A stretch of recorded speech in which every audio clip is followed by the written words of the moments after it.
Ryan Kent was without a doubt one of the most beloved players at Rangers during his time at the club.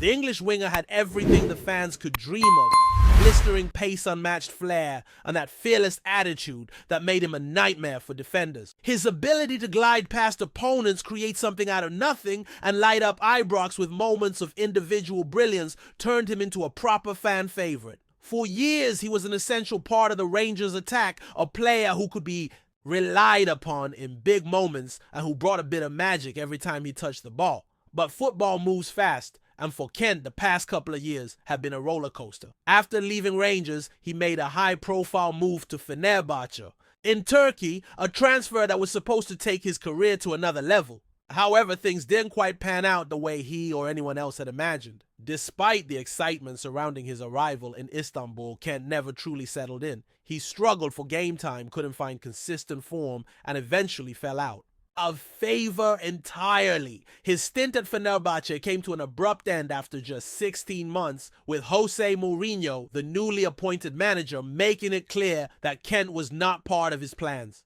That decision effectively pushed Kent into footballing limbo. For a player who once lit up Scottish football, he suddenly found himself without a club, without direction, and surrounded by endless speculation about his next move. Whispers of a potential return to Rangers began almost immediately. The supporters, still holding fond memories of his dazzling runs and crucial goals, were hopeful. Even former Rangers boss Philippe Clermont, who openly admitted to having tried to sign Kent during his time at Club Brugge, added fuel to the fire. Turkish media suggested a deal could be in the works. But as the January window closed, it became clear that a reunion wasn't on the cards, at least not yet. As weeks turned into months, Kent remained in the shadows. Rumors continued to swirl. Links to the Saudi Pro League, a possible move to Iran, even talk of a reunion with former Fenerbahce coach Ismail Kartal. But through it all, one thing remained: constant Kent's desire to stay in Europe. According to reports, he made it clear to his agent that he wasn't ready to leave the continent, turning down lucrative offers in favor of holding out for a better fit. That decision, however, may have cost him time. His last competitive appearance came back in July during a rare start handed to him by Mourinho in a Champions League qualifier. Since then, Kent has been in the footballing wilderness waiting for the right opportunity. Now it seems that opportunity might be arriving from across the Atlantic. Reports from the United States suggest that Seattle Sounders, one of Major League Soccer's most ambitious clubs, are in advanced talks to bring Kent to the Pacific Northwest. For a player in desperate need of a fresh start, this could be the perfect move. The Sounders are said to be offering Kent a deal for the remainder of the current MLS season, with the option to extend through to the 2026 campaign if things go well. It's a lifeline, a chance to reboot his career in a competitive league surrounded by a passionate fan base and a club eager to inject creativity into their attack. For Seattle, the addition of a player like Kent brings European pedigree, speed, and flair. Qualities that could make a real difference as they chase success domestically and continentally. For Kent, it's more than just a move, it's an opportunity to prove he still has what it takes at the highest level. After months of inactivity, scrutiny, and uncertainty, the winger is on the cusp of a return to footballing relevance. Whether he can rediscover the form that made him a star in Glasgow remains to be seen. But if there's one thing we know about Kent, it's that he thrives when he has something to prove.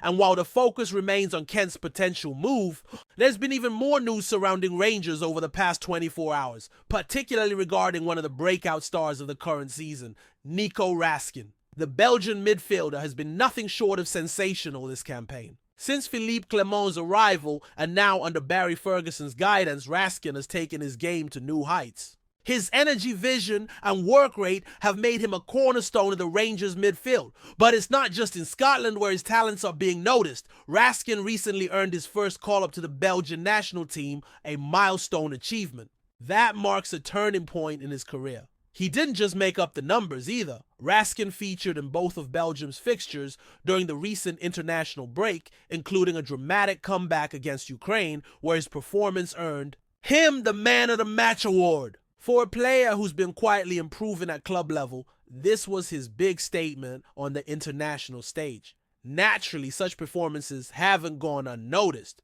With the summer transfer window looming, speculation is beginning to grow around Raskin's future. Under contract at Ibrox until the summer of 2027, Rangers are in no rush to sell. But with the Premier League's eyes watching, the club may soon face a difficult decision. Football pundit Tam McManus recently pointed out Rangers' historical struggle to sell players at their peak value, using Ryan Kent as a cautionary tale. In McManus' view, if Raskin continues this trajectory, the Premier League is the logical next step, and Rangers would do well to capitalize while his stock is high. From a footballing perspective, it makes perfect sense. Raskin's style, his tenacity, and his tactical intelligence make him a perfect fit for the intensity of English football. But emotionally, it would be another tough loss for the Ibrox faithful. He's become more than just a good player. He's become a symbol of the new era, someone the fans believe in, someone who represents the direction the club wants to go. The big question is whether Rangers will push to extend his deal with improved terms or if they'll cash in and reinvest the funds. Either way, Raskin's future will be one of the most talked about topics heading into the summer. And as if that weren't enough, there's also been a standout international performance from another Rangers name, Ianis Hagi. The Romanian attacking midfielder was instrumental in his country's 5-1 win over San Marino, not only scoring a penalty, but also dictating the tempo of the match with his creativity and vision. Rated 8.3 out of 10 by football analytics platforms, Hagi's display was a timely reminder of the quality he possesses. However, his future at Rangers remains clouded with uncertainty. With his contract set to expire this summer and the club in a transitional phase awaiting new ownership, there's growing speculation over what lies ahead for the talented playmaker. Hagi's situation is delicate. There's no questioning his ability, but fitness concerns and the club's evolving strategy could impact whether a new deal is offered or if he moves on in search of regular football.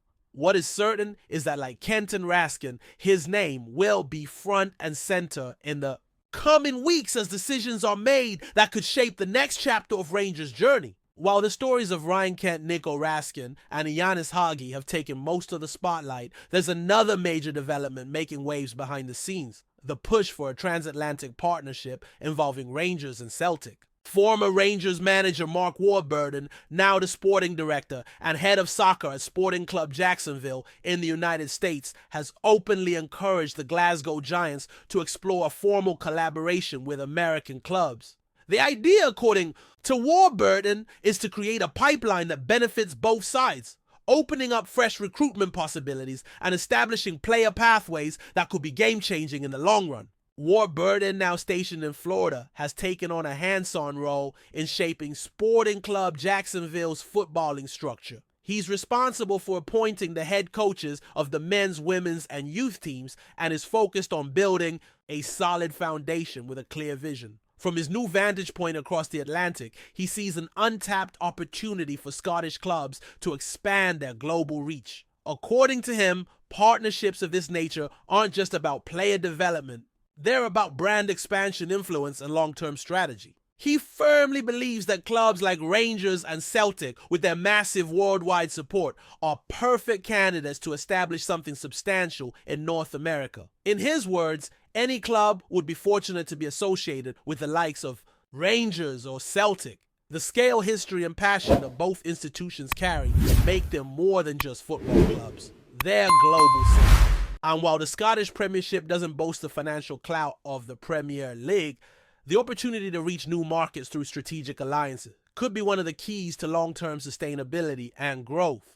Warburton sees it as a matter of when, not if, such partnerships begin to take shape. This sort of vision aligns with a broader trend in modern football, where clubs are no longer confined to local or even continental boundaries. The search for talent, commercial opportunities, and brand expansion has turned football into a truly global enterprise. And for Rangers, establishing a presence in the United States could provide a powerful platform, not just for developing young talent, but for engaging with the growing North American fan base. With Major League Soccer expanding rapidly and interest in European football at an all-time high, the timing couldn't be better. And speaking of timing, the urgency around shaping Rangers' future has never been greater. The club is undergoing a period of transition both on and off the pitch. From managerial changes to ownership shifts, and now the player movements on the horizon, this is a defining moment. The January window might have passed quietly, but the summer promises to be anything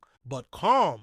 Between potential exits and the need to strengthen key areas, the decisions made over the coming months will be crucial. Barry Ferguson, now at the helm, has the backing of the fans, and his start has been promising. The squad has shown signs of cohesion and resilience, but there's still a sense that something more is needed. A spark, a leader, a new talisman who can carry the team through the rough patches and make the difference in tight matches. Whether that comes in the form of a rising academy star, a clever signing from abroad, or perhaps even the return of a familiar face remains to be seen. What's clear, though, is that Rangers cannot afford to stand still. The Scottish Premiership is becoming more competitive, and with Celtic always lurking, any sign of complacency could prove costly. The margin for error is slim, and that means every move from the boardroom to the training pitch must be deliberate and forward-thinking. The failures of the past, including the mishandling of player sales and contract renewals, serve as harsh reminders of what happens when opportunity isn't seized.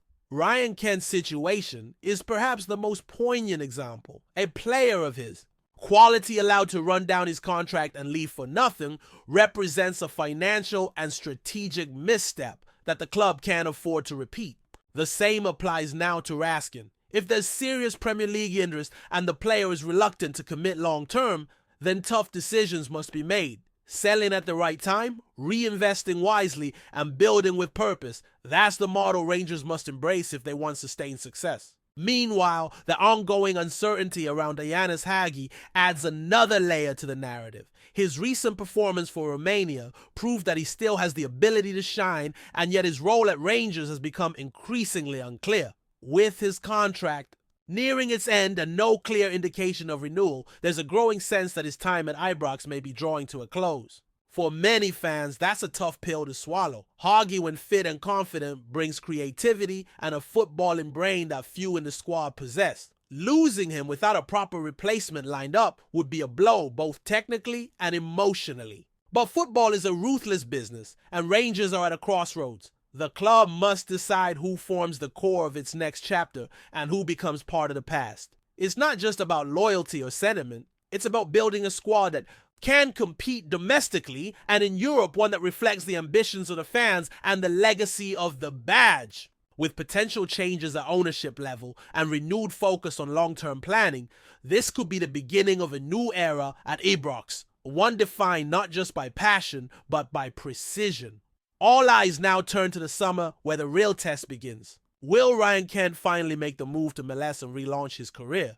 Will Raskin stay loyal to the cause or chase the Premier League dream? Will Hagi find his place in Ferguson's plans or seek a fresh start elsewhere? And will Rangers as a club make the bold moves necessary to write the next successful chapter in their storied history? One thing's for sure, it's never quiet at Ibrox, and the next few months are shaping up to be some of the most important in recent memory. Before we continue, make sure to subscribe to our channel and turn on notifications to get all the exclusive news about Rangers FC. Don't overlook any details about your beloved team. It's crucial for Rangers FC fans. Could the Rangers Football Club be on the verge of another financial debacle? Rumors are swirling that the Glasgow Giants may face a 10-point deduction for allegedly breaching financial fair play regulations. Such a penalty could have significant ramifications for their current season and tarnish the club's storied legacy. This isn't the first time Rangers have grappled with financial turmoil. In 2012, the club entered administration due to unpaid taxes and debts exceeding $134 million, leading to a 10-point deduction and eventual liquidation.